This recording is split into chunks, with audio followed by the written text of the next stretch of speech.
Paz do Senhor, meus irmãos. Amém. Vocês estão felizes? Amém.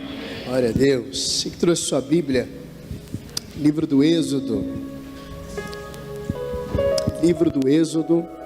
capítulo de número 16.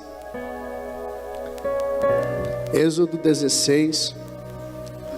Vamos ler apenas o versículo 35. À medida que você for encontrando, se coloque de pé para nós fazermos a leitura do Deus Sagrado. Aleluia. Diz assim: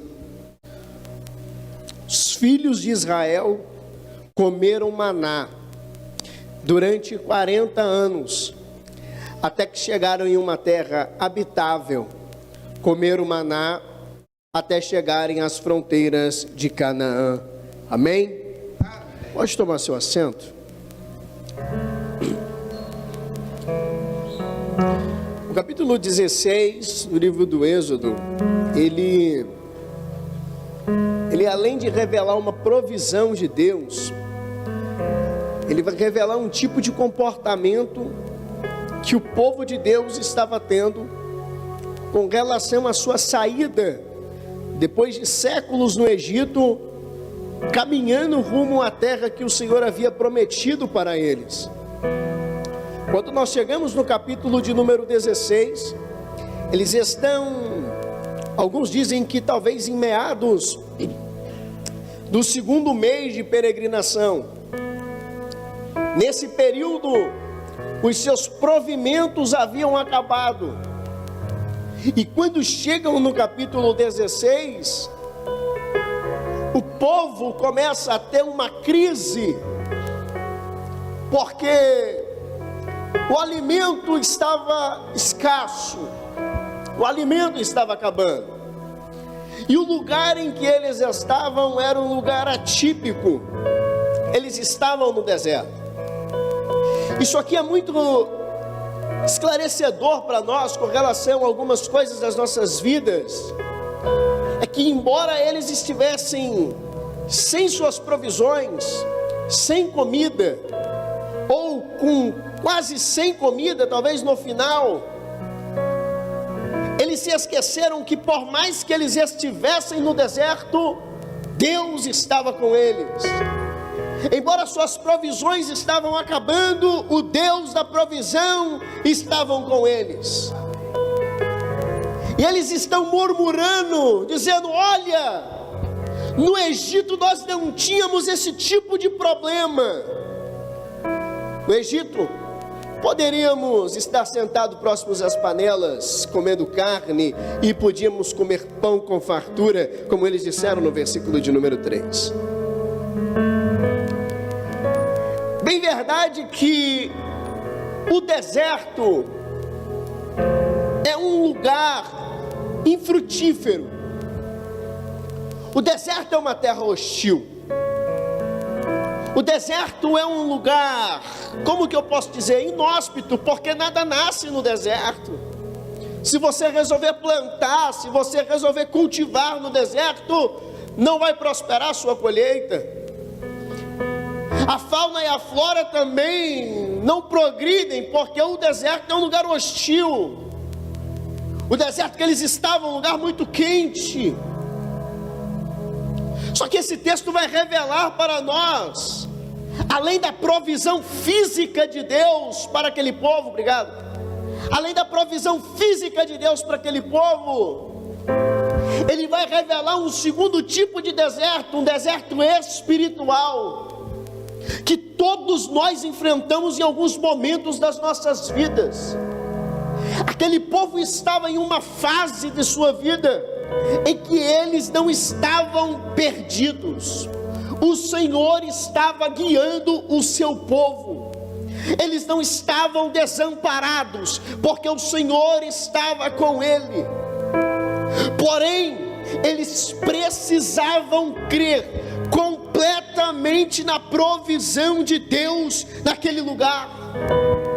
lugar onde eles estavam era diferente do Egito, porque no Egito eles eram escravos, mas no versículo 3, eles dizem que eles poderiam sentar do lado de uma panela e comer carne e comer pão, mas agora eles estão livres e estão no deserto. Tem pessoas que o Senhor, quando muda o quadro de sua vida, permite que ele passe pelo deserto. E o deserto ele é muito interessante, porque o deserto sempre vai revelar o cuidado de Deus conosco. Em outras palavras, eu poderia dizer para você que o deserto é o lugar de provação. E o que é provação? A provação é a antítese da tentação. Por quê? Porque na provação é você e Deus, na tentação é você e o diabo. A provação te aproxima de Deus e a tentação te afasta de Deus. A provação te faz orar mais, a provação te faz jejuar mais, a provação testa a sua fé, a tentação faz você orar menos, faz você deixar de vir ao culto. A tentação impede de você ter comunhão. Só que Deus usa os desertos da vida para nos ensinar. Só que Deus usa os desertos da vida para nos dar lições. Só que Deus usa os desertos da vida para nos preparar e testar aqueles em que a sua confiança está verdadeiramente em Deus. Quando o Senhor está falando acerca da travessia do povo no deserto, no capítulo 8 de Deuteronômio, você vai ver todo o capítulo de número 8 de Deuteronômio falando acerca do deserto. O versículo 2 vai dizer que no deserto eles estavam debaixo de uma direção e que no deserto a vida era humilde. O versículo de número 3 vai dizer que a vida no deserto era uma vida suprida. O versículo de número 3 também vai dizer que a vida no deserto é uma vida de dependência. E o versículo 7 ao versículo 9 vai dizer que no deserto também é lugar de esperança, porque eles estavam esperando a terra prometida. O versículo 10, a Bíblia vai dizer que o deserto é um lugar de gratidão. E o versículo 18, o deserto é um lugar de força. Só que no capítulo 8, o Senhor ensina sobre o deserto. Pois os momentos de provação na vida do homem são os momentos em que o Senhor separa para nos ensinar. Os momentos de provação são os momentos em que o Senhor resolve testar a nossa força. Mas talvez você me pergunte: tudo bem, Marcos, qual é a intenção do deserto? Qual é a intenção de o Senhor me provar? Qual é a intenção do Senhor testar a minha fé, me tirar da zona de conforto e me colocar em um ambiente em que eu talvez me sinta até sufocado? Qual é a finalidade da provação? Qual é a finalidade do Senhor permitir que nós possamos ser amassados, com a nossa fé posta à prova? De você talvez deitar e pensar: eu não tenho nada para amanhã, e quando você acordar no outro dia, a provisão de Deus bateu na tua porta. O que mais me alegra é saber que na hora da provação, o Senhor está conosco, porque a provação ela vai servir para separar. A provação ela vai servir para separar aqueles em que o seu coração está em Deus ou não. Quer ver? Deuteronômio capítulo de número 8.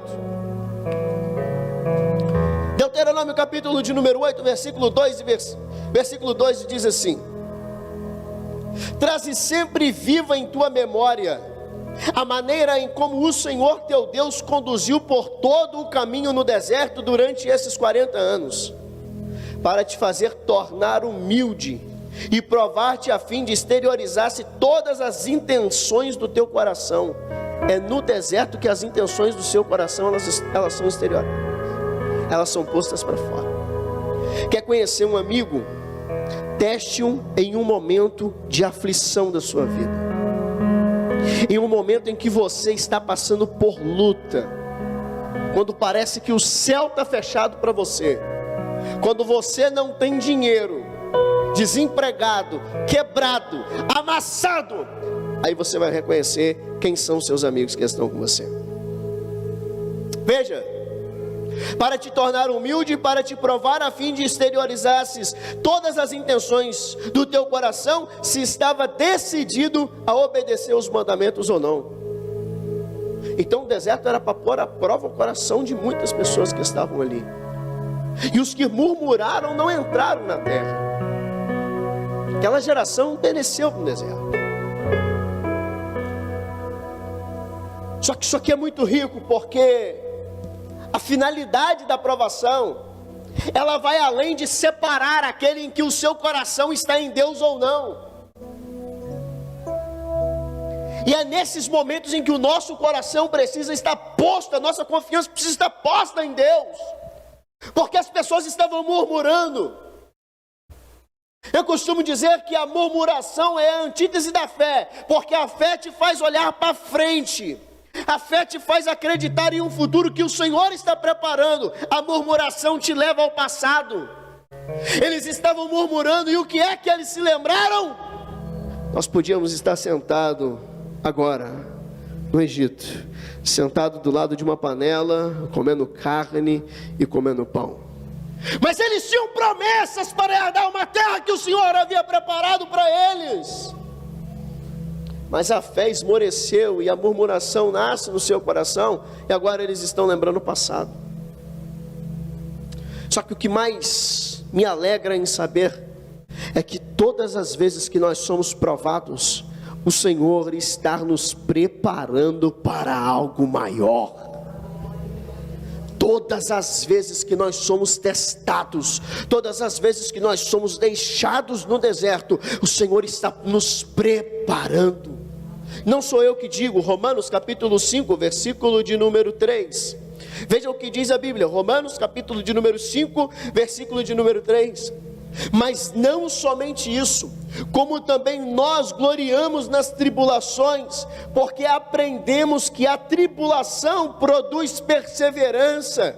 Versículo 4, a perseverança produz um caráter aprovado, e o caráter aprovado produz confiança, e a confiança não nos decepciona, porque Deus derramou o seu amor em nossos corações por meio do Espírito Santo, que Ele mesmo nos outorgou. A provação serve para o crente ser preparado por Deus. A provação serve para que o Senhor possa moldar o nosso caráter.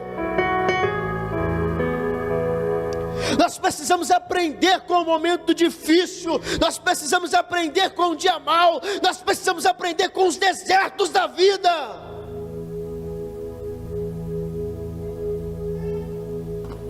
O deserto nos forja, o deserto testa a nossa fé. É o dia que o homem diz: não tem mais jeito para você. É o dia que a medicina desengana você. É o dia que a sua família olha para você e diz que você não tem futuro. É o dia que as portas se fecham, nenhum emprego aparece para você. É o dia que o arroz, o feijão está acabando na sua casa, e você sabe que vai acabar, e você não tem com o que pagar. É o dia que você chega na igreja e parece que todo mundo está querendo virar as costas para você. O deserto chega para todo mundo. O dia mau vem para todo mundo. Só que o Senhor, no meio da provação, no meio do deserto, está querendo nos ensinar alguma coisa. Eles estavam sem suprimentos no deserto, estavam dizendo: olha, a gente queria o Egito, não dá. Beleza, a gente até entende que a sua intenção é boa para nos libertar, mas olha, o Egito era melhor. Todas as vezes que nós somos postos a sermos provados diante de Deus, nós precisamos tirar a nossa mente dessa ideia deturpada, dessa ideia débil de que todo dia é o dia da sua vitória, da sua bênção. Hoje, nesse culto, vai ser o dia da sua vitória. Não é aquele culto que vai dar a sua vitória. A sua vitória é o tempo todo. Enquanto você dorme, o anjo do Senhor acampa ao seu redor. Quando você levanta, tem livramento de Deus na sua vida. Quando você entra no seu carro, que alguém te fechou e você pensa, quase bati, foi o anjo do Senhor que te livrou. Teve livramento de Deus para você. Tem livramento de Deus em todo o tempo da sua vida. Os fragmentos dos milagres estão em todo o tempo da sua vida. Porém, você precisa entender que os milagres não vão depender se você está no deserto ou não, porque Deus é um Deus que vai te abençoar na bonança, mas também é um Deus que vai te abençoar muito mais no deserto. Porque o deserto é você e Deus. O deserto te prepara. Jesus foi forjado para o seu ministério no deserto, sozinho, sentindo fome, sendo tentado pelo diabo. O deserto nos prepara. E há quem diga, mas por que no deserto? Por que as provações da vida? Se Deus falou que eu sou bem-aventurado, se Ele falou que está comigo o tempo todo, se Ele falou que nele eu sou mais que vencedor, passar luta, passar prova, é justo isso? Deixa eu explicar uma coisa para você. Deuteronômio 32, versículo 4. A Bíblia diz que Ele é a rocha, cuja sua obra é perfeita, porque todos os seus caminhos são justos. Deus é a verdade e não há nele injustiça. Deus é justo e reto. Ele não vai lhe entregar uma provação maior que você não possa suportar, porque o deserto é um lugar de separar os homens dos meninos, é lugar de forjar o seu caráter. O deserto é um processo. Olha para cá. Deserto é um processo. Sabe por que o deserto é um processo? Porque tem bênçãos que o Senhor quer entregar para você. Tem vitórias que o Senhor quer entregar na sua mão. Existem mudanças que o Senhor quer entregar para você, mas Ele não pode te entregar agora, enquanto o processo da provação não acontecer. Antes de Davi sentar no trono, ele ficou no pasto. Antes de Jesus exercer o seu ministério, ele passou pelo deserto. Moisés, quando saiu diante de Faraó, foi apacentar ovelhas. O processo dói, o processo é solitário, é dolorido, porém é um lugar de preparo. É como aquele texto de Lucas que Jesus estava advertindo sobre aqueles que queriam seguir Gilberto. Jesus olhou para aquelas pessoas e disse assim: qual de vocês, não pretendendo construir uma torre, não se assenta primeiro para calcular os gastos? Pois tendo depois vocês edificado as estruturas, percebe que não tem como que acabar, e as pessoas vão passar, olhar para as suas estruturas inacabadas e vão dizer: aquele homem começou um grande projeto, mas não conseguiu terminar. Jesus estava falando aqui acerca do peso da chamada, acerca do quão difícil é a vida cristã, acerca de sabermos medir e entender que os desertos da vida virão, de que grandes projetos. Jesus estava dizendo: qual de vocês não tem vontade, desejo, projeto de construir uma torre? Torre vai falar de lugares altos. Aí Jesus diz: não se assenta primeiro para calcular os gastos, porque todo sonho tem um custo muito alto, para tendo vocês depois de pôr os alicerces, perceberam que não tem com que acabar.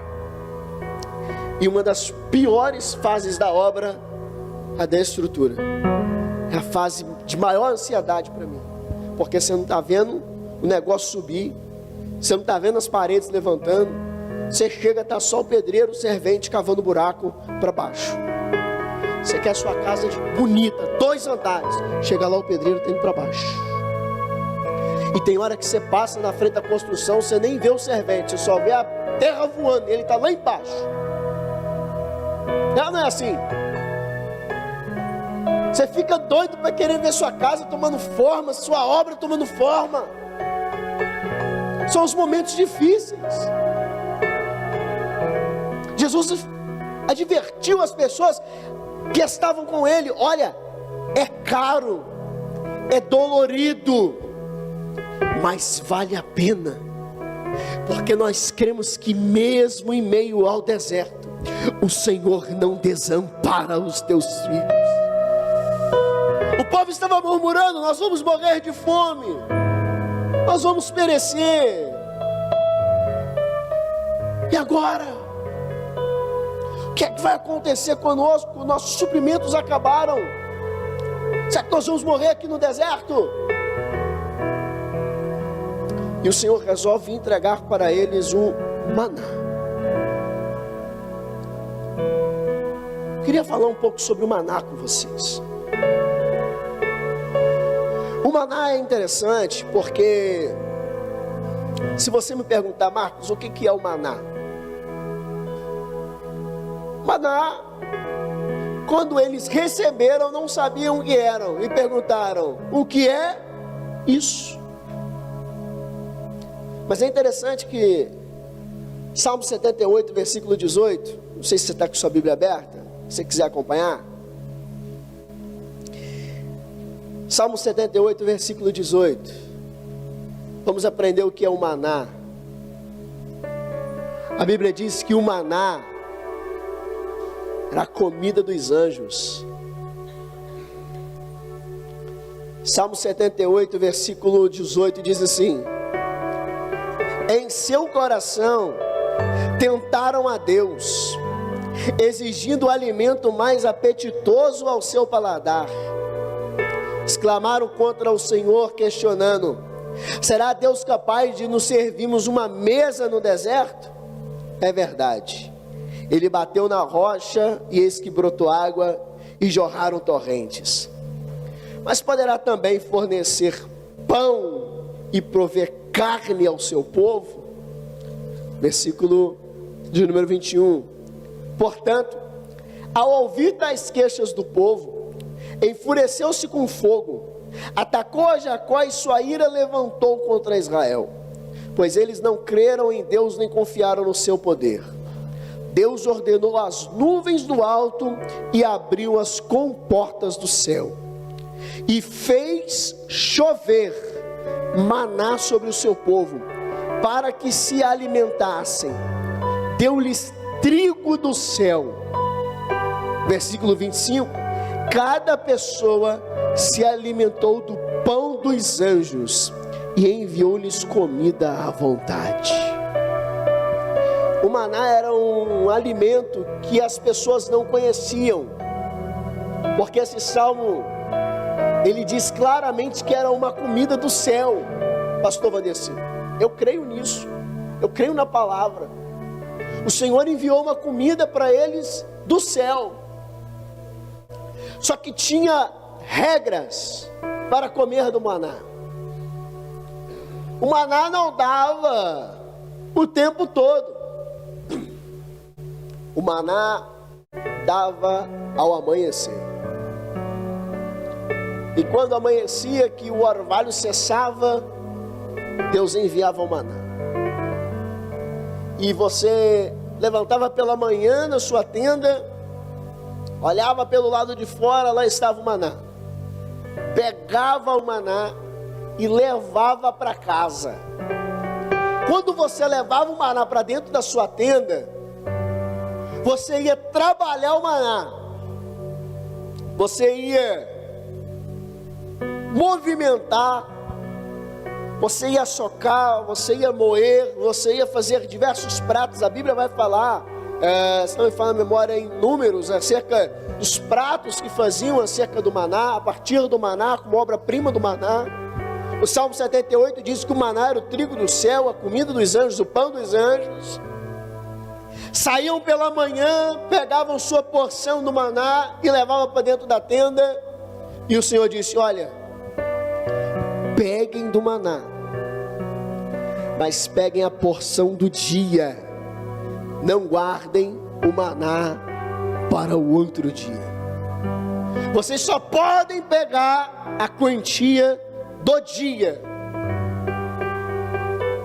Aí foi uns espertalhões: o quê? Deus mandou maná para a gente comer hoje, vai que Deus fale amanhã. Então eu vou pegar bastante maná e vou guardar, porque vai que Deus fale amanhã e não manda o maná. Amanhã eu vou ter maná. Outros poderiam ter pensado: esse negócio vai cair por pouco tempo, eu vou fazer um estoque de maná para mim, porque depois que esse negócio cessar do céu, eu vou ter maná para vender. Pegou o maná, levou para a tenda, comeu, fez bolo, pão, e no outro dia foi ver o maná. Só que quando foi chegar diante do maná, já havia apodrecido, e você não aguentava cheirar, porque estava dando bichos, larvas, um cheiro podre, pior que uma carne em estado de putrefação, e você tinha que jogar aquele maná fora. Deus deixou explicitamente dizendo para eles: olha, vocês vão comer o maná, mas será a porção do dia. Vocês não podem pegar a porção de hoje e guardar para amanhã. Eu vou mandar o maná todos os dias. E mesmo assim, teve gente que quis guardar o maná para outro dia. Sabe o que isso aqui revela? A nossa incredulidade com relação às promessas de Deus. Tem gente que Deus diz para ela: olha, eu farei na tua vida. Ah, Senhor, que bom, mas então eu vou te ajudar, eu vou dar um jeitinho aqui para ajudar o Senhor a me abençoar. Isso aqui revela a incredulidade, mesmo quando Deus está dizendo: eu proverei na sua casa. E tem gente que duvida. Ele sabe que Deus pode prover, ele sabe que Deus tem poder para fazer isso, mas ele duvida. Ele quer ajudar Deus. A prática de pegar o maná todas as manhãs estava sendo trabalhado no comportamento daquele povo, a confiança deles em Deus. Porque tem gente que Deus fala para ele: eu vou fazer na tua vida todos os dias, e todo mês não vai faltar nada para você, e mesmo assim ele duvida. Mesmo assim duvida. O dia que o Senhor falou para mim: eu vou preparar o seu casamento e nada vai faltar para você, eu não duvidei. E tem gente que Deus já falou a mesma coisa para ele, e está falando, e ele não acredita, porque ele acha que Deus só pode prover na hora, e não pode prover a vida toda. Queridos, as nossas ações são limitadas, os nossos recursos são limitados, mas as mãos de Deus estão sempre estendidas para nos abençoar, para prover nas nossas vidas. O poder de Deus não para, o poder de Deus não cessa, o poder de Deus é eterno. Você pode vir para cá, sair daqui e dirigir com o seu carro, o combustível do seu carro acaba, porque tudo do ser humano é finito, é limitado. Mas se o Senhor disse que irá prover na sua vida, descanse, porque mesmo no deserto, Ele vai prover. Não importa quanto tempo dure o momento de provação na sua casa, não importa quanto tempo dure a provação na sua vida, Ele é fiel para prover todos os dias. Mesmo que você olhe para o amanhã e diz: meu Deus, eu comi as provisões de hoje, eu não tenho para amanhã. Deus estava ensinando para aquele povo que quando eles deitassem a cabeça no travesseiro para dormir, sem comida na tenda, eles iam acordar no outro dia de manhã com a provisão de Deus chegando na porta deles. Eu tenho uma palavra profética para a sua vida essa noite. Levante a sua mão direita. Eu quero liberar uma palavra profética para você essa noite. Dorma tranquilo, porque o poder do Senhor não cessará na tua casa. Não cessará. As pessoas comiam todos os dias da provisão de Deus. Deus estava provendo para aquelas pessoas todos os dias. Aí Deus disse: olha, vocês não vão guardar o maná, exceto em um dia, no sexto dia. Se fosse aqui para nós, na sexta-feira. Se fosse para nós, no Ocidente, Deus diria: olha, vocês vão levantar na sexta, e vão pegar o maná da sexta, e vão pegar o maná do sábado também, porque no sábado eu não vou mandar o maná. Vocês vão guardar o maná no sábado, porque Deus estava trabalhando no sábado, para que eles pudessem ter o sábado como descanso.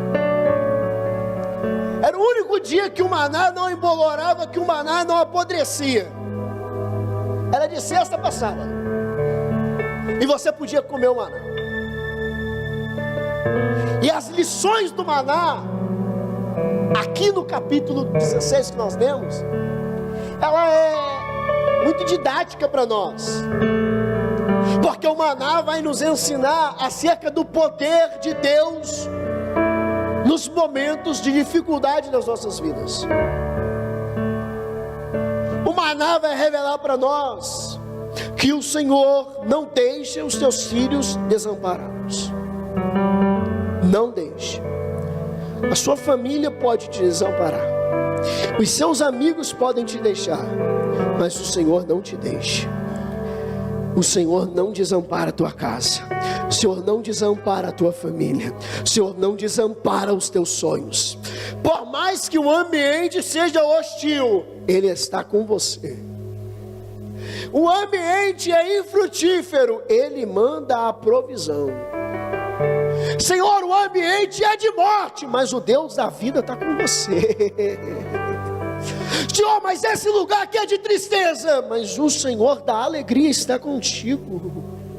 Senhor, mas todo mundo que fez esse negócio quebrou, mas o Deus da provisão e da prosperidade é fiel na vida daquele que os honra. Glória a Deus. Não importa quantas pessoas quebraram tentando construir aquele negócio, se Deus falou para você, creia, porque você será próspero em uma terra onde todo mundo fracassaria.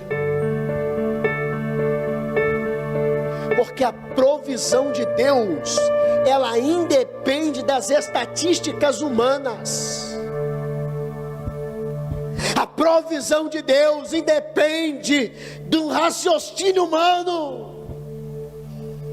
Porque o maná vai ensinar uma coisa importante para nós. Ele não caía ao meio-dia, ele não caía às 3 da tarde, ele caía pela manhã,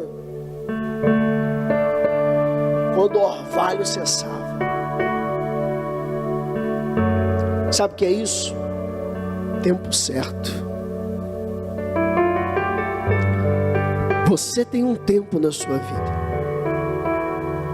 você tem uma linha de planejamento na sua vida, mas Deus tem outra para você. O tempo da bênção não é no seu tempo, é no tempo de Deus. As bênçãos do Senhor chegam no tempo certo, e o tempo certo não somos nós que definimos qual é o tempo, é Deus em que define qual é o tempo da provisão.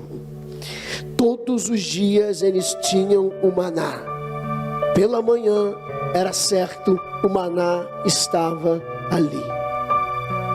Porque as bênçãos do Senhor têm um tempo certo para as nossas vidas. Não queira acelerar o processo de Deus na sua vida. Não queira dar uma ajudinha para Deus, uma forcinha para Deus. Todas as vezes que você coloca a mão para fazer alguma coisa, Deus não vai fazer. O maná só chegou quando o suprimento deles acabaram. Enquanto tinha suprimento, não tinha maná. Acabou o suprimento, Deus mandou o recurso. Sabe por quê? Porque provisão de Deus, milagre de Deus, é só Deus quem faz, não é o homem que ajuda. Tem muita gente que Deus não faz milagres em algumas áreas da sua vida, porque Ele continua com a mão dele ali, querendo, Senhor, não, eu vou te ajudar, Deus, não. Para de querer ajudar Deus, você precisa confiar em Deus. Se Deus falou que vai fazer, para você Ele vai fazer. Esse texto vai falar da confiança de crermos em um Deus que pode fazer tudo e muito mais na hora certa. A terceira coisa que eu aprendo sobre maná é que era a obrigação de cada família se levantar pela manhã e colher o maná. Não podia guardar para o outro dia, como eu disse. Sabe o que o maná está ensinando para a igreja? Obediência. Obediência. As bênçãos do Senhor requerem de nós obediência. Eles só precisavam obedecer. Levantar de manhã, pegar a porção do dia e voltar para a tenda. Não, Senhor, mas eu vou te ajudar, porque eu vou guardar um pouquinho para amanhã. Não é para guardar para amanhã, é para obedecer, é para fazer só hoje. Faça o que Deus está ordenando você fazer, e você verá o milagre de Deus todos os dias. Obediência. Quer viver milagres de Deus na sua vida? Obedeça a Deus. Obedeça a Deus. Quarta coisa, o maná era para os dependentes. Aqueles que guardavam o maná, sabe o que eles estavam decretando no mundo espiritual? Eu creio que Deus pode fazer hoje, mas amanhã Ele pode falhar. Eu creio que Deus pode me dar hoje, mas amanhã Ele pode falhar. Porque geralmente nós queremos medir a capacidade de trabalhar de Deus de acordo com a nossa ótica. Só que não é a terra que mede o céu, é o céu que mede a terra. O poder de Deus não está limitado à sua ótica. O poder de Deus está ligado ao eterno. Todas as vezes que você pensar que Deus pode falhar em algo que Ele disse que vai fazer na sua vida, você atrasa sua bênção, ou talvez até deixa de receber. O maná requer obediência, o maná requer fé, o maná requer uma postura nossa diante de Deus. E existe algo muito importante nesse texto aqui. Era que o versículo que nós lemos vai dizer uma coisa muito interessante: que enquanto eles peregrinavam, tinha maná. Depois que eles chegaram à terra que o Senhor havia ordenado para eles, o maná cessou. Como assim? O maná cessou. Porque agora eles iam plantar e colher os seus provimentos. Existe um texto bíblico muito lindo. Abre para mim, Evangelho de João, capítulo de número 6.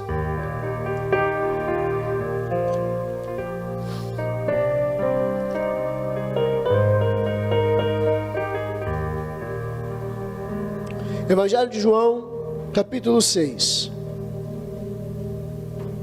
Vamos ler versículo 47. Veja isso. Evangelho de João, capítulo de número 6, versículo de número 47. Em verdade vos asseguro, aquele que crê em mim tem vida eterna. Veja o que Jesus disse no versículo 48. Eu sou o pão da... Olha o 49. Vossos pais comeram o maná do deserto e estão mortos. Este é o pão que desce do céu.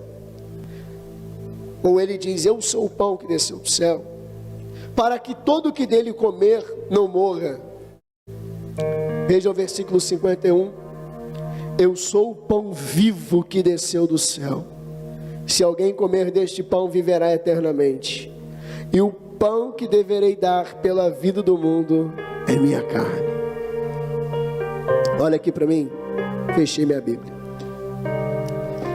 O maná era uma provisão.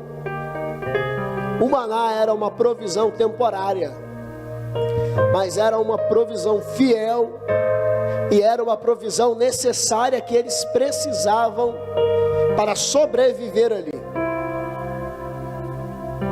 Só que enquanto eles estão provando da provisão,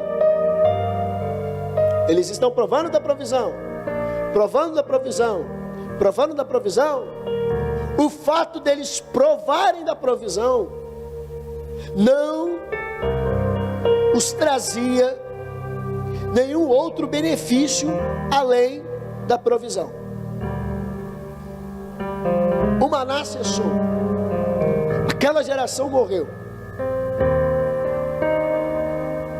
e Jesus disse, eu sou o pão vivo que desceu do céu. Aquele que come, que tem parte de mim, não morre como aqueles que morreram. Quem tem parte comigo tem vida eterna. Alguém já entendeu essa mensagem? Você quer viver, quer ter provisão no tempo certo, quer ver a sua provisão todos os dias, quer crer e ver acontecer, não tem falha, experimenta Jesus. A provisão vem. Mas eu estou no deserto. Jesus é o pão da vida, o pão vivo que desceu do céu. Aquela geração comeu do maná e morreu. Mas e agora, pregador? Não tenho mais maná, não tenho mais como abrir a porta da minha casa pela manhã e ver aquela providência. Não tem, mas quando você entrou aqui dentro dessa igreja, sentou aqui para adorar alguém muito maior que o maná, aquele que dá a provisão, aquele que mesmo quando está morto, ele é a ressurreição, ele é a vida. Aquele que entrou aqui doente, ele é a cura. Quem entrou triste, ele é a alegria. O pão vivo que desceu do céu está com você o tempo todo. Quando você tem Cristo na sua vida, quando você tem Cristo dentro de você, é a provisão todos os dias na tua casa. É a provisão todos os dias na tua família. É a provisão todos os dias nos teus negócios. O deserto vem, a luta vem, mas Jesus está ali. Quando Jesus chamou os discípulos, vem que eu vou fazer você pescador de homens. Chegou para Mateus 9,9, partindo de Jesus dali, viu um homem chamado Levi sentado na coletoria, ele disse, segue-me, ele se levantou e seguiu. Jesus chegou, chamou ele, ele levantou, não perguntou para onde, não perguntou quando, e simplesmente saiu andando com Jesus. Só que um dia estava andando com Jesus, tentaram matar Jesus. Jesus não tinha falado isso, mas aconteceu. Um dia estava andando com Jesus, Jesus falou assim, vamos entrar no barco e atravessar do outro lado. Jesus desceu para poder dormir, a tempestade veio, chegar, Senhor, se o Senhor não fizer alguma coisa, a gente vai morrer. Depois foram pregar no deserto, chegaram para Jesus e falaram, Senhor, não vai ter comida para o povo. Aí Jesus pegou e multiplicou o pão, multiplicou o peixe. Aí um dia Jesus estava falando para eles, olha, eu vou morrer, serei entregado à cruz. Senhor, já que é para assim cumprir o teu reino, faz uma coisa: quando o Senhor sentar no trono, permita que eu e meu irmão possamos sentar um na esquerda, outro na direita de Jesus. Não, eu não estou falando disso. Eu estou falando que eu subirei para o meu Pai. Tá, Senhor, já que o Senhor vai subir para o meu Pai, quem é que vai fazer milagre? O Senhor vai deixar a gente sozinho aqui? Jesus: não, eu vou, mas eu deixarei o meu Espírito com vocês. Eu vou, mas o maná, o pão vivo que desceu do céu não nos deixará. Quem tem Jesus tem tudo. Quem tem Jesus tem alegria. As pessoas em sua volta, o cenário em sua volta pode ser de derrota, mas se Jesus está no seu coração, mesmo que o cenário seja de morte, mesmo que o cenário seja de tragédia, o Senhor é a alegria para o seu coração. Ele é a felicidade para você. Porque nossa alegria e esperança não está ligada às coisas terrenas. A nossa esperança não está aqui, a nossa esperança está no céu. A nossa maior esperança deve ser o arrebatamento, a eternidade, a obediência que nos levará a cear com Ele. As provações da vida estão para moldar o nosso caráter. As lutas da vida são para te fazer um crente melhor. As adversidades servem para o poder de Deus se manifestar. Porque eu creio que a palavra diz: o meu poder se aperfeiçoa na sua fraqueza.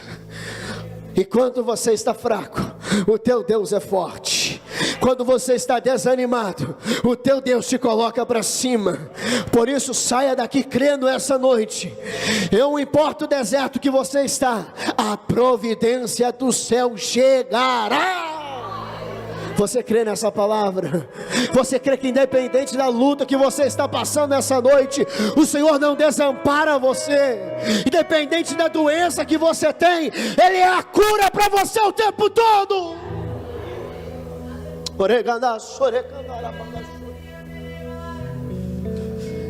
Não importa o contexto que você entrou aqui, não importa em qual deserto você entrou aqui, o Senhor tem algo novo para você. O Senhor tem um sustento para a sua vida. A cada manhã uma esperança nascerá na porta da sua tenda. As pessoas iam dormir, não tinham comida, não tinham provisão. Não posso guardar o maná para amanhã, mas eu sei que enquanto eu durmo, o Senhor prepara o meu sustento amanhã. Eu tenho uma palavra para a sua vida hoje. Vai dormir tranquilo, porque Deus está trabalhando todos os projetos e todas as promessas que Ele fez para você.